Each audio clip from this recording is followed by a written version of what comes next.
Hello everyone, it's Cheryl Millett here live at 5 for Mondays. I'm going to try to be as succinct and clear today as possible. It's July the 12th, 2021, and here we are, almost a year and a quarter later, and we only needed 2 weeks. It still blows my mind sometimes just how curious or not curious some people are with what is going on. But I think there's different avenues here, and also millennia of time that has unfolded to put us in this position, or to put people in thinking the way they're thinking.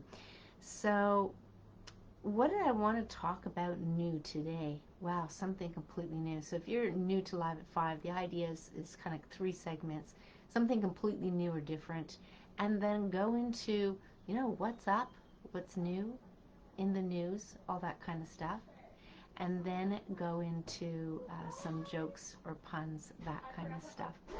So anyway, what I wanted to talk about as something new is actually something you may have already heard about, and that is graphene oxide, or graphene in itself. So it's been weeks that it's come onto the table, but some of the things that are being talked about, and I have several pages up here just exploring it in a certain degree, but there's a particular website that actually goes into, now what they're saying is it is in the masks. It's in the mask. Now I just want to, this short video, I'm going to post this as well, and so let's just call it GP for the rest of the video and the rest of this part here. So GP info, and it's the GP experts here, so it's a whole website. You know, what is it? So at the end of the day, it's only an an atom thick, 1 atom thick layer of carbon atoms arranged in a hexagonal lattice. So it's the building block of graphite, which is used among other things in pencil tips. This is what's in the mass. But GP is a remarkable substance on its own. Now, interestingly enough, I think I won't have the volume on here. Yes, I want to kind of go in here, because in here they come up with a number of challenges. Now, sometimes I am clear from people, they love to focus on all the benefits. They love to focus on what it is that it can be used for. So in this little short video, it's a 2-minute video, and it shows layers and layers of these sheets, and it's good for many, many things. They call it the world's strongest material, extraordinary thermal electrical conductivity, thin, light, flexible, and transparent. So GP applications are, let me just go in here, batteries, solar panels, computer chips, next generation sensors, strong light materials, innovative medical conditions, aerospace, and automotive, and water treatment of all these things. So it's one of the most studied materials since 2010 Nobel Prize. Yes, so you got all the universities and companies here going into it, and they're all the big ones. They're LG, they're HP, Hewlett, Apple, all of these. So here's the challenges, and this is what I actually wanted to focus on. Graphene has great potential, but there are still many challenges, and I want to kind of go through what these challenges are. Now you can do that here. One of the lack of standards. Okay, this kind of simple thing. It is cost production. So there's quality. No surprise there. Quality, uniform issues, disorganized market, and costs. Now, just the mere fact that they bring up quality is an interesting scenario, because when you think things are absolute, like water, you know, H2O, and here GP, and there's still quality issues. Now the thing about the water is what they've added into it, but water has memory.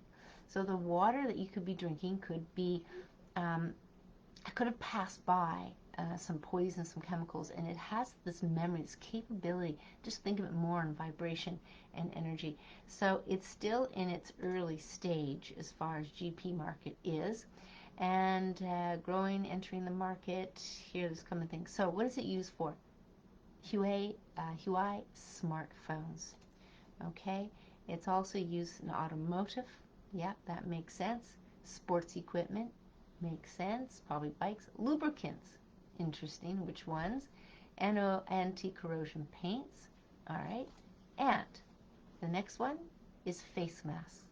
So if you question whether or not it was actually in the face mask, here on this video, which again is the gpinfo.com, it says right here, face mask. That is what it is used for. Biomedical sensors. So this is the most interesting thing about it, is the biomedical sensors. So what the hey do we need, GP in our body? Biomedical sensors, physical body here, and it has something signals coming into the body. So those two things were interesting: industrial processes and more, which they don't tell you. So the idea about this is to understand that there is, graphene, the thinnest material known to man. That's going to make it really easy to put in places. So incredibly strong. You wouldn't be able to remove it easily enough or break it down easily enough.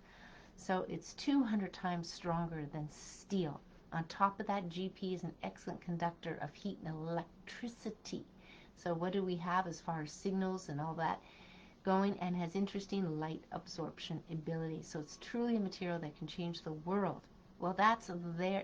There's probably, like anything else, capitalism, light and dark, good and bad, and probably for this GP as well, graphene probably has the same scenario as well. And it says unlimited potential for integration in almost any industry. Yeah, let's talk about the industry of man and controlling man. So some of the things make sense here, but one of the things that pops out on the screen when we think of potential applications on this website, yes, batteries, computer chips, that sounds good, antennas, touchscreens, all sounds very good on the outside. But on the inside, it says here, one of them is DNA sequencing.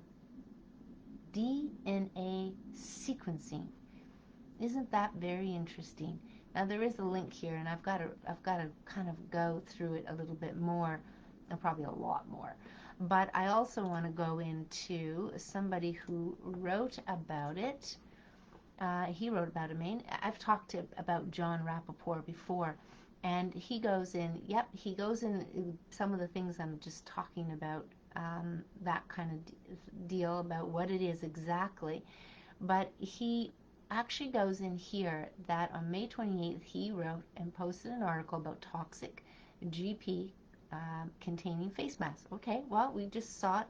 I just saw it, just talked about it as a particular website. Since then, the subject of GP has blown up across the internet. There are now claims that the COVID test swabs and even the VACCINES contain this substance.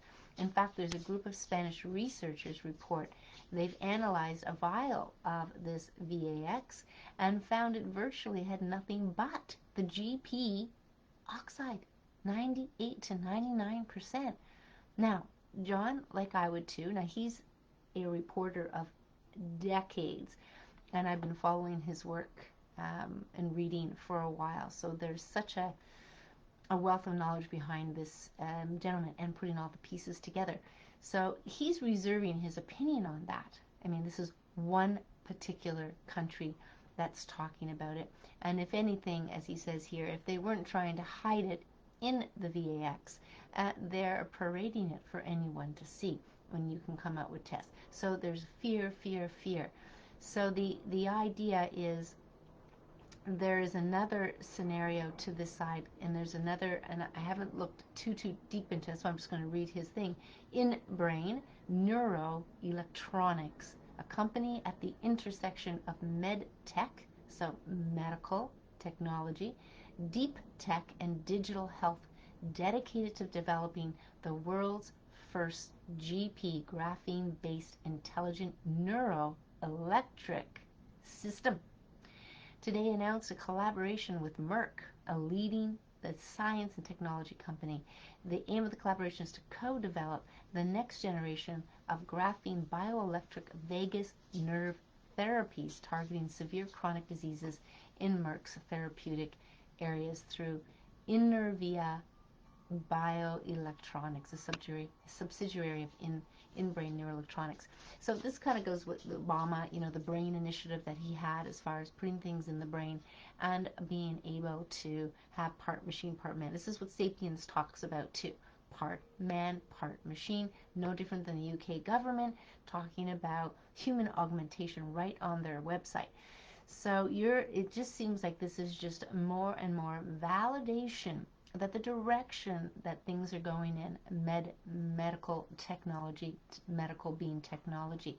Now, we're not technology. I mean, at the end of the day, we are just not technology. And if we lose sight that we are not technology, and they have never figured out a number of things on how the body works. Remember, what they do at most is cut it out, patch it up, and or control the symptoms, which does not get to the root cause. That's really, yeah, you can mend a bone. We don't need a medical doctor to mend a bone, in essence, because that's the way it used to be. People mended or put together things. They knew enough about what needed to be done, specifically around the medicinal herbs and stuff, which is, they weren't the witches they burned. It was the healers they burned. The Catholic Church, once again, really implemented that whole thing back about 1,500 years ago, but it would have spanned over hundreds of years.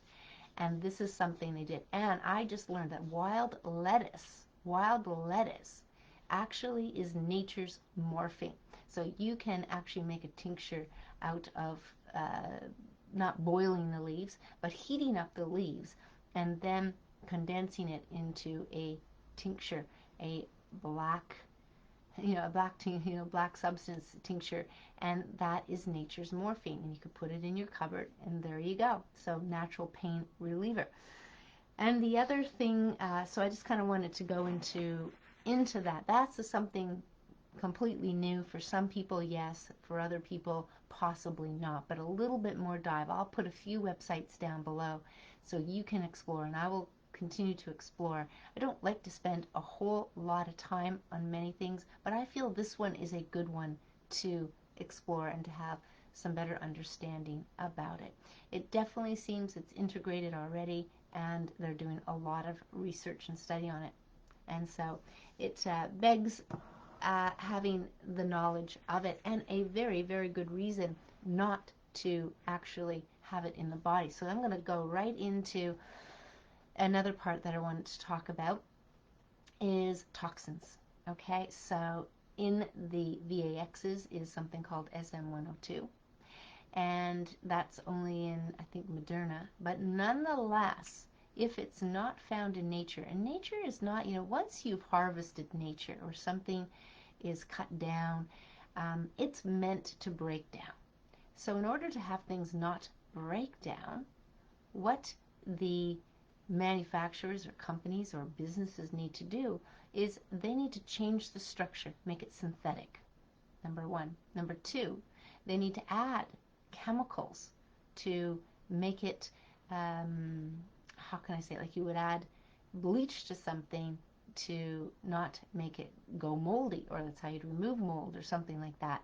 But there's all these chemicals and preservatives, as they call it, that are in products so it won't go bad or moldy or attract bugs or moths to, in case of clothing. So much of what we use makes a lot of sense that there's actually chemicals in them or preservatives in them, because nature in itself, once you pick it, harvest it, cut it, it is going to want to break down. That is nature. We can't have things just hanging around forever and ever. We'd have a pile of leaves already to the sun by now. So toxins, and back to toxins. So it's been clear in the literature I was reading about GP that it is a toxin and not very good for the lungs. In fact, it could cause the very thing that we call positive in a certain PCR test, and that's harmful for the lungs. So you can see just how this is all going to come full circle when you actually are wearing something that is actually coming into the lungs, and that is not so grand in that way. So let me just stay on point here. My puppy might wake up at any moment. But that's why, you know, toxins are really kind of one of the things at the base of all diseases. Now, you may have heard this before, and I don't mind saying it again. Toxins, toxic environment, it is something that interferes with all our processes, the toxins do. And the whole myriad and all the different things, the stuff that they put in the water to preserve the water that comes through, you know, be it fluoride, be it chlorine, but we're taking in those chemicals along with the water, you know, along with the water.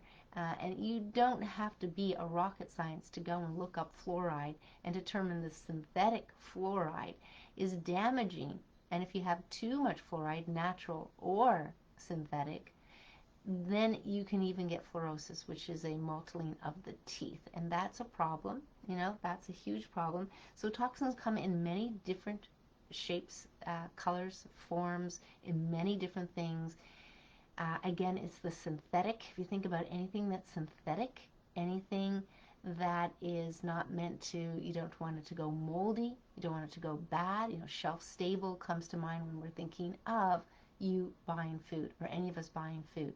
So they put toxins on the fruits and vegetables to help the bugs from eating them, but they really destroy its own immune system. And of course, that has a play through the soil and the roots. Inherent in nature is a very strong ability to actually fight off, or not even fight off, I was hearing the other day, I'm just going to step in there because that popped in. No virus can kill us. No virus can kill humans unless you are, you know, you have a foot and 4 toes outside, outside the window, outside the door, which we think of vulnerability. And vulnerable comes in many different packages, but you might not think, you may not be as vulnerable as you think. They have you think you're very vulnerable, but again, there is vulnerability, and this is going to be an important thing. Can everybody detox? Absolutely. There is a whole host of ways to detox, a whole host of ways. And in fact, all one has to do is eat a clean diet. Now, when I say clean diet, the foods that don't bring in the very poor quality foods that gum up our cell membranes, gum up our bodies, the very ones that don't stimulate our body, as in coffee, caffeine, the very, like alcohol and things like that. And then the very foods that have chemicals in them, and processed foods and processed canola oil. There's still so many people out there that have not got the memo on refined, bleached and deodorized vegetable oils.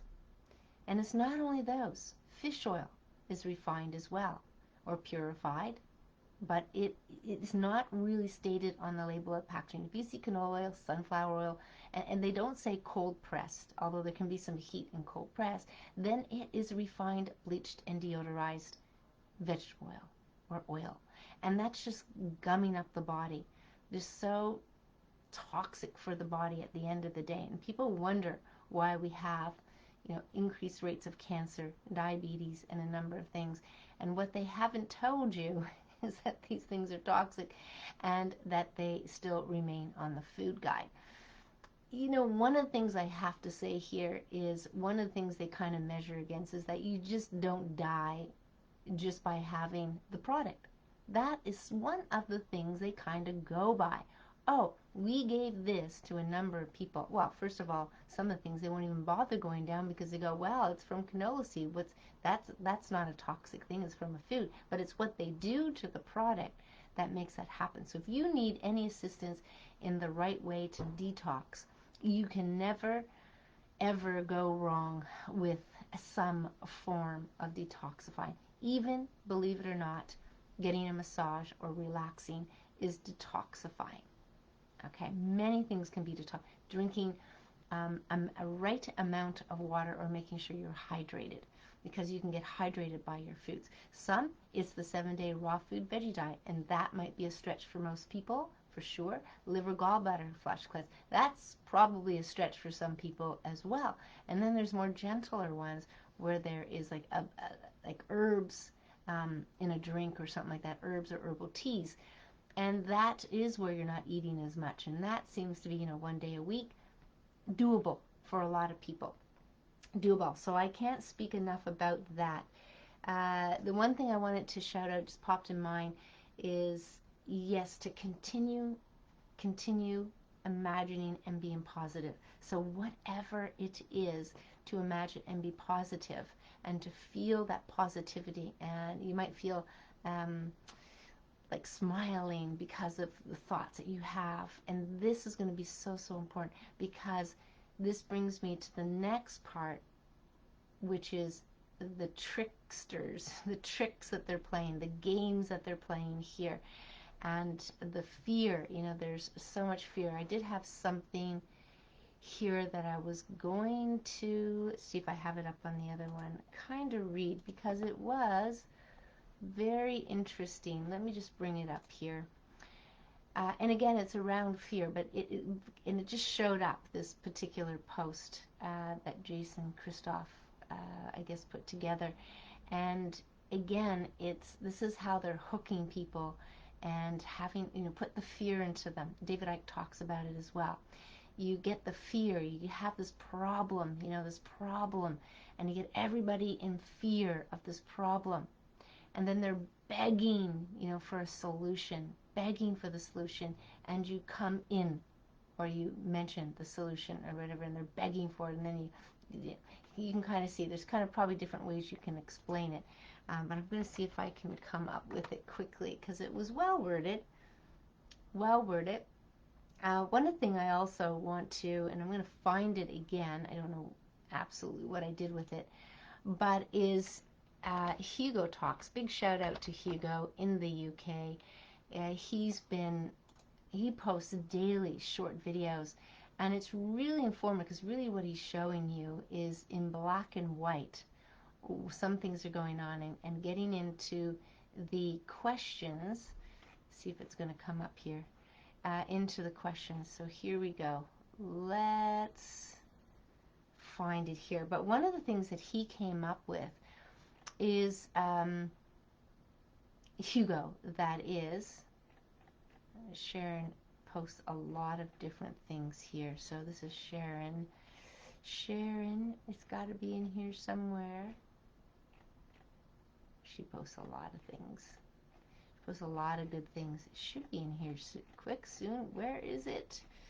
La la la la la. Well, we can do. Okay, so I'm not sure. I'm going to find it very quickly. But I did see it. It came up on my page. And sometimes things can take a little while to come up. But, well, you'd think it'd be like right around the corner what they were showing me. But I'm not sure if it is. Okay, what I want to talk about Hugo is, I'll see if I can just talk and go through this at the same time, is Hugo actually showed a number of tweets.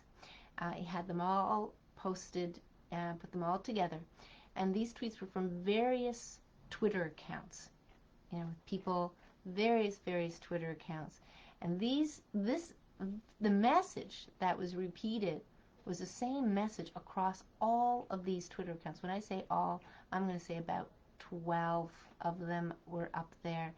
And this is the interesting thing. Well, I don't know where that is.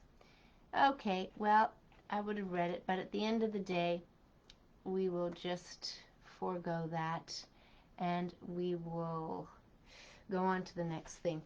So I did definitely want to do that. The thing I want to, kind of ending on a better note, is something that comes clearly through the, how can I say it, the Pristine Origins, the Anastasia series. And Pristine Origins, that kind of goes back as to who man is. And there's much about that you get to learn reading the series. It's a series of 9 books, but they're not, they're 150, 170 pages. They're not very, very long, but full of information. Now, one of the things that came as I was driving across the city is what's crazy about a city, or what's wrong with a city. Now, one of the things about Pristine Origins is everybody had a plot of land, a couple of acres. Everybody had a plot of land, and there definitely was community, there definitely was celebration, there definitely was collaboration and getting together, for sure, and teaching the younger generation. It was just a plus, plus, plus of how you pass along knowledge. That could have been raising your own animal stocks, it could have been raising crops, or it wasn't crops, you know, that crops is actually more agricultural movement where you have huge fields and you've got huge, but more of the personal garden, which is grow enough food for the year. And what they had back then, which I was telling Nellie of the gardening project that I go once a month, is that they had a living wall. So instead of putting up a fence, they put up trees and bushes and shrubs and things like berry bushes, so the animals couldn't get through. So around their whole property, you can devise these things. Now maybe you put a gate in between two areas or something so you can get through, or you have your front area, something like that. But this is how this is how it was done apparently in the Pristine Origins. And so back to the city, I wrote a few things down, and this is a conversation at the farm with actually the owner of this farm. They have 50 acres north of Orangevale, where we have an acre and a bit, and it looks so beautiful. I'll post pictures in time. And we talked about how corporations and businesses are buying up a lot of properties and how that is instrumental in inflation. So buildings, and then the next to that, what's wrong with cities, is the high rises that they're creating. Very easy to lock down a high rise, very easy to be very unsafe, as you know, from Florida. And so high rises, which is a lot, is happening here in Toronto and around the world. So they, in and themselves, you're further away from the ground, number one, so being grounded.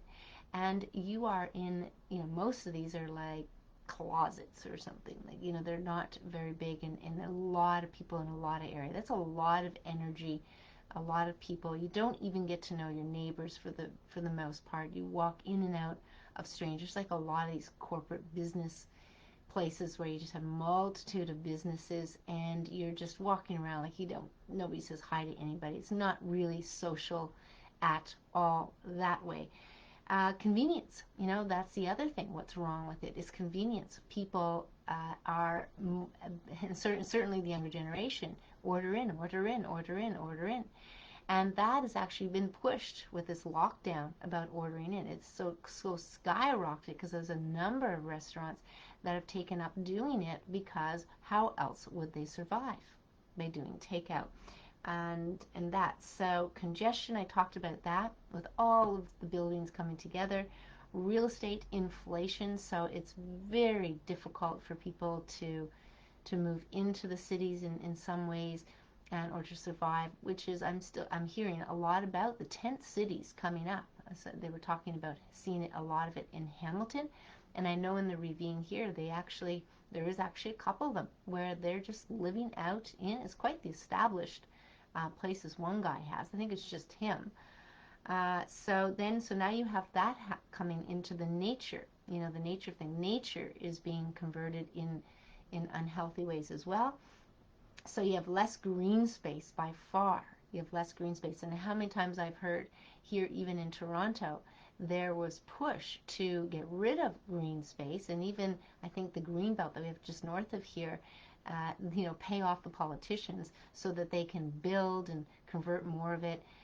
And even here in Toronto, run roadways and stuff through it. So there's a big, big, big fight and several people, including politicians, one of my neighbors, were, fought for not having this green space taken away. So you have this green space that's probably always in danger, and in fact, if you don't pay attention to it, it could disappear or erode right under your face before you even know it, and then when it's done for the most part. But anyway, and less sun. And I talked about sun in the other video. What we have so created in these last decades, and you see parents slathering on little young kids with the sunscreen. I remember my daughter went to a nursery school, and they go out and play. We drop off, I think it was like 8:30, something like that, 8:45, and we drop off. And this particular play space had very little sun. It had sun, but it was shaded by the trees, which is wonderful. It was like a dappling of sun, which if you think of the forest, if this world and planet was once upon a time a lot of forest, of course it had meadows and things like that, but you had a lot of dappling of sun. You weren't just walking on concrete on a trail for whatever minutes and hours at a time with having the direct sun exposure. But the sun itself is always, that's not what we need to hate or grow to think it's the health issue. It isn't the health issue. Toxins and your body ability to not produce vitamin D, especially when you're taking cholesterol meds, when you shower every day, maybe once, maybe twice, using soaps to take off the natural oils. And I've talked about this many times. So the sun is our friends, and if it is, so what's wrong about the city? Well, you have all these tall buildings, and buildings just in general, 3, even 4 stories, and you've got them all coming together, is less sun. A lot less sun. Now, we could say they could be almost like the trees, but there's no dappling. It's like a blank, big block of shade. So that is problematic for all living things, including human beings as well. Now let's see what else I wanted here. Yeah, so everybody's stranger. More stuff, more stores, more distraction to buy. Again, the whole thing around who's got what, what's got who. You're seeing a lot more people around, a lot more traffic, a lot more those things that can drive people, well, it's just not natural to be sit in traffic for an hour. And this congestion, it just is not good for our health. And the final thing that I'm going to say about it is you're at the mercy of the city. You're at the mercy of if a transformer goes, if something goes, you can be out of electricity. If anybody decided to turn off the water, you could be out of water. Right? It's not like the wells in the towns where everybody had a well, and I grew up in the country. Well, everybody had a well. That was the way to do it. But again, for convenience, it was the coolest thing. Hey, running water.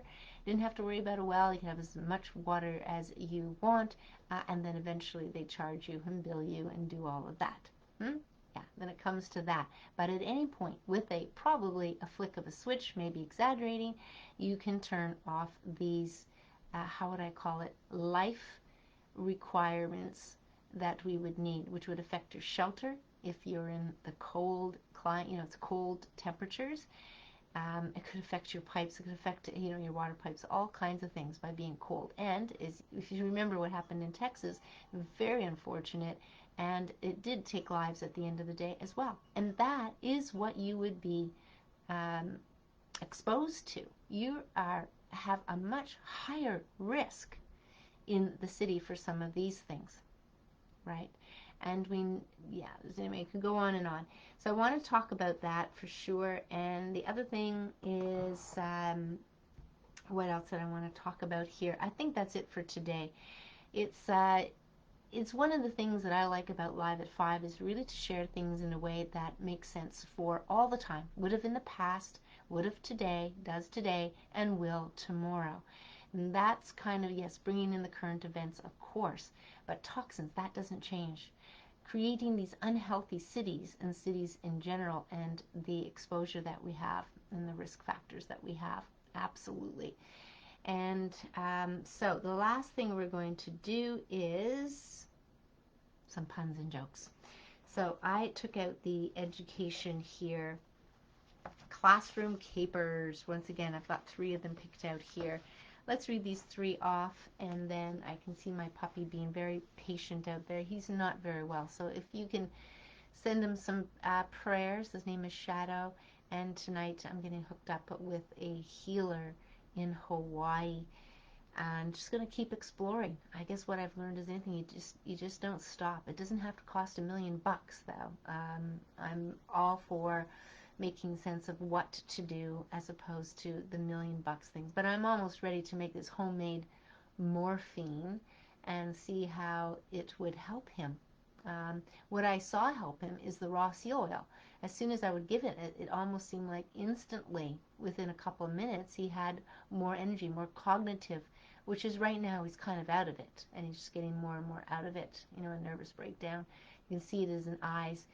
He kind of sees but doesn't kind of see, and it's kind of crazy to watch a dog go through it. Who knew? Who knew? I mean, it's everything within our life can be joyful in the sense of just taking in the experience of it, the lessons, the more love that kind of, you just want to focus on in the love with him and show him love and have him feel your love. And so much to be said about the journey. If the destination is in fact death, let's look at it that way, then it's about the journey, isn't it? Yeah, you may have somewhat destinations along the way, but they're still part of the journey. And then, they come and go, and they change it up. But there's definitely all of that. So, classroom capers, let's read off 3 of them here. Put a smile on our face, and that will change our chemistry, right? Immediately. Teacher to tardy student. Why are you late, student? Well, I saw a sign down the street that said, school ahead, slow down. Next one, teacher. Which one of you can use fascinate in a sentence? Sue says, I can. Teacher says, all right, Sue, go ahead. Sue, my coat has 10 buttons, but I can only fasten 8. There you go. Last one, teacher. Who can tell me why television is an improvement over radio? Student, I know, teacher. Not only can you hear the static, but you can see it too. So cute. But what is television at the end of the day? We're going to leave it on a high note, but television is something you can turn off or you can turn on. It's your choice. And that is got to be something of all our spiritual journey, is to allow everybody to have their own choice. Okay? So we want choice, and I'm just going to show you this t-shirt. I just got it. Freedom 2021 Referendum. I'm learning more about Referendum, but I just got this t-shirt, and thanks to Sylvain, Henry, and many of the leaders of these, freedom groups and educational groups and support groups, whether it's supporting small businesses to open up, whether it's supporting information regarding the vaccines, or whether it's supporting all kinds of stuff, all kinds of stuff. So there is a big protest coming up. I believe it's Saturday, July the 24th, but it's the Saturday, because the 25th is the Sunday, and so if you or somebody that's in probably Toronto area, it's about 2 hours and a bit north of Toronto for a teepee village holiday. I was kind of bullied into it, but I love doing it, organizing, and but yeah, Cheryl, if we can't go to Ireland, we can't go to Newfoundland, we can't do that stuff, do something local. And I'm familiar with New Earth Estate, which again is a teepee village with several teepees, and it looks so true, and it's built by natives, the teepees, and it's right beside a river, and at night when we're out there by the big bonfire, but every teepee has its own fire, so there's going to be connections, people coming together, with friends, a family. We have a lady with her son is coming, 10-year-old son, and we're going to do a hike one day. And again, there's nothing better than a food and fantastic nature and company and all of that kind of stuff. And we'll do some walking. So it's a blend of everything. A little bit of foraging. I have not foraged up there, but some plant identification. I look forward to it. It's going to be in the raw for sure. But anyway, I will. So I'm going to put a link to Freedom 2021. Referendum, glorious and free. I think I put up the link to order the t-shirts. What is a referendum?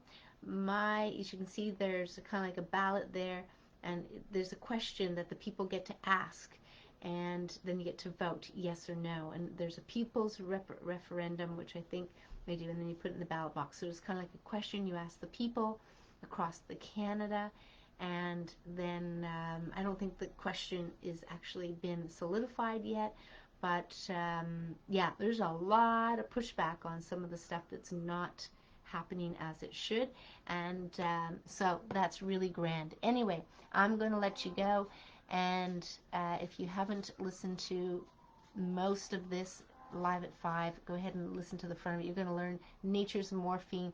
You're going to learn a little bit more about GP, I'll call it, and little tidbits here and there about living in cities. So a lot of people are moving out. A lot of people are staying put. Some know, some don't know any better.